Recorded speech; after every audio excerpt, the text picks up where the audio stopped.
نبی پاک نے فرمایا 3 کام کرو تمہیں فائدہ ہوگا.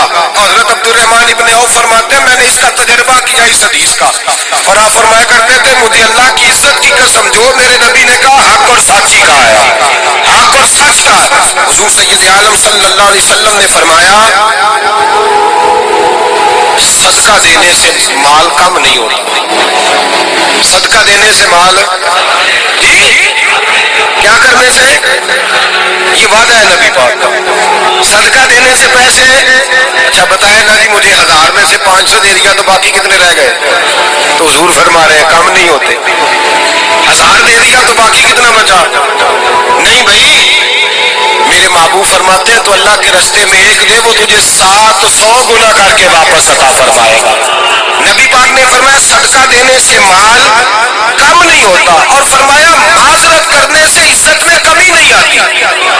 معذرت کرنے سے عزت میں کمی, اللہ اکبر, معذرت کرنے سے عزت میں کمی.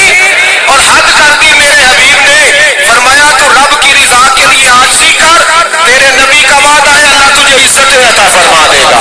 تو جھک جا اللہ کی رضا, عاجزی اختیار کر, سادگی اختیار کر, سادگی عاجزی کر, تجھے اللہ ایک 2 باتیں اس میں شاہ, ایک معذرت کر غلطی ہو جائے, اور دوسرا پہلے عاجزی کی بات سنیں.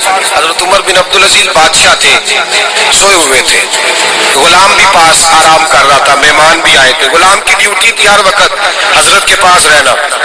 اب سوئے ہوئے دیر ہو گئی, غلام بیچارہ تھوڑا تھوڑا اونگ آتے آتے سو گیا. حضرت چراغ روشن تھا, کچھ لکھ رہے تھے, مہمان بیٹھا تھا, خادم سو گیا.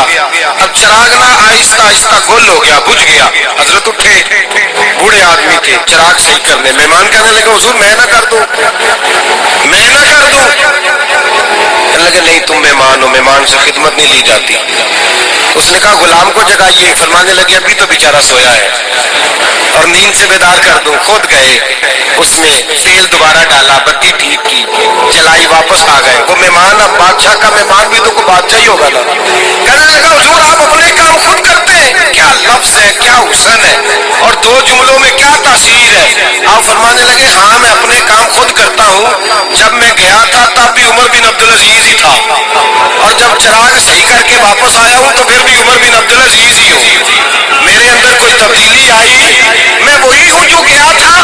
حضرت سیدنا فاروق اعظم رضی اللہ تعالیٰ عنہ فرماتے میں بیٹھا تھا, اور ابھی 3 دن ہوئے تھے نبی پاک صلی اللہ علیہ وسلم کے وصال ظاہری کو. میں بیٹھا ہوا تھا, 2-3 بچیاں آ گئی, اور حضرت ابوبکر صدیق رضی اللہ تعالیٰ عنہ کے سامنے آ کے بیٹھ کے رونے لگی. جناب صدیق اکبر رضی اللہ تعالیٰ کا بچیوں روتی کیوں ہو؟ تو کہنے لگے آپ خلیفہ بن گئے ہیں. جب سے ہمارے ابا کا انتقال ہوا تھا ہمارا ذریعہ معاش یہ تھا کہ ہم نے بکریاں رکھی ہوئی تھی. آپ روز آتے تھے, بکریوں کا دودھ دھوتے تھے, ہم پی بھی لیتی تھی, بیچ کے گزارا بھی کر لیتی. اب آپ تو خلیفہ بن گئے, کون آیا کرے گا؟ تو حضرت ابوبکر صدیق فرمانے لگے تمہیں پتہ ہے جو خلیفہ ہوتا ہے وہ تو خادم ہوتا ہے قوم کا, میں آیا کروں گا. حضرت ابوبکر صدیق روزانہ اٹھتے عصر کے بعد اور جاتے خلیفہ ہونے کے باوجود ان بچیوں کی بکریوں کو پکڑتے, دودھ دھوتے, ان کے گھر میں دے کے آتے.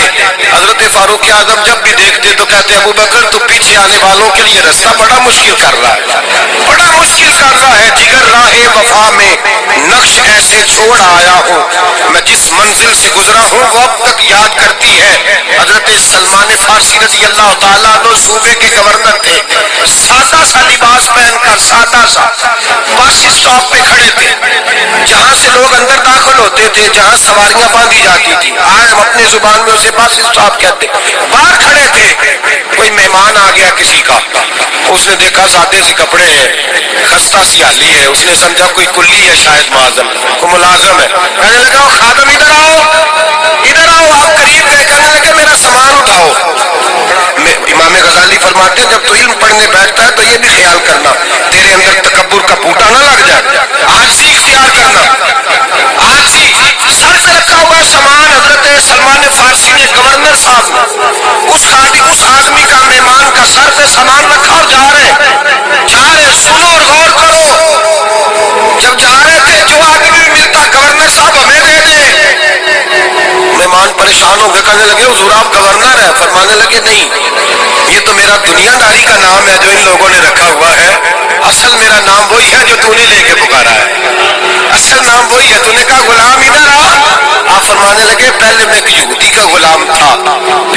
تعالیٰ نے فضل کیا تو میں محمد عربی کا غلام ہو گیا، رسول اللہ کا غلام ہوں، اور جب میں نبی پاک کا غلام ہوں تو اس سارے صوبے کا امام ہو گیا ہوں، تو اصل تو میں غلام ہی ہوا نا۔ دوسرا میرے نبی پاک صلی اللہ علیہ وسلم نے ایک تو عاجزی سے عزت ملتی ہے، تکبر سے عزت، وہ جو بندہ چچکتا ہے نا تیرے نیڑے جانے سے تو کہتا ہے میری بڑی عزت کرتا ہے، وہ عزت نہیں کرتا۔ شیر کی عزت ہوتی ہے کہ خوف ہوتا ہے؟ بولے نا تو نہیں نا ڈر لگتا دیکھو، شیر کا کیا ہوتا ہے؟ خوف، اس کی عزت نہیں ہوتی۔ تو درندہ ہے، درندوں کی بھی کبھی عزت ہوتی ہے؟ تو جو آدمی ڈنڈے کے زور پر لٹکا کے ڈنڈا اور وہ لوگوں سے عزت کرا رہا تو بھائی یہ تیری عزت نہیں، یہ تیرا خوف ہے۔ عزت عاجزی میں ہے، انکساری میں ہے۔ اور دوسرا میرے نبی پاک صلی اللہ علیہ وسلم نے فرمایا عزت معاف کرنے میں ہے۔ عزت کس چیز میں ہے؟ بدلہ لینے میں عزت، یہ حقائق ہے۔ عزت بدلہ لینے، جس نے ایک تھپڑ کے جواب میں دو مارے وہ باعزت نہیں، بلکہ مسند امام احمد بن حنبل پڑھی، حضرت موسیٰ علیہ السلام کوہ طور پہ کھڑے، میرے رسول پاک علیہ السلام فرماتے ہیں جناب موسیٰ علیہ السلام نے اللہ کی بارگاہ میں عرض کیا، اے اللہ ساری دنیا کہتی ہے ہم عزت والے ہیں، ہم عزت والے، من آسو عبادہ کا یا اللہ، اے اللہ تو بتا تیرے بندوں میں عزت والا کون ہے؟ تو حضرت موسیٰ کہتے ہیں رب کریم نے فرمایا اذا قادر غفارا، جس کے پاس بدلہ لینے کی طاقت ہو پھر بھی معاف کر دے وہ بڑی عزت والا ہوا کرتا ہے۔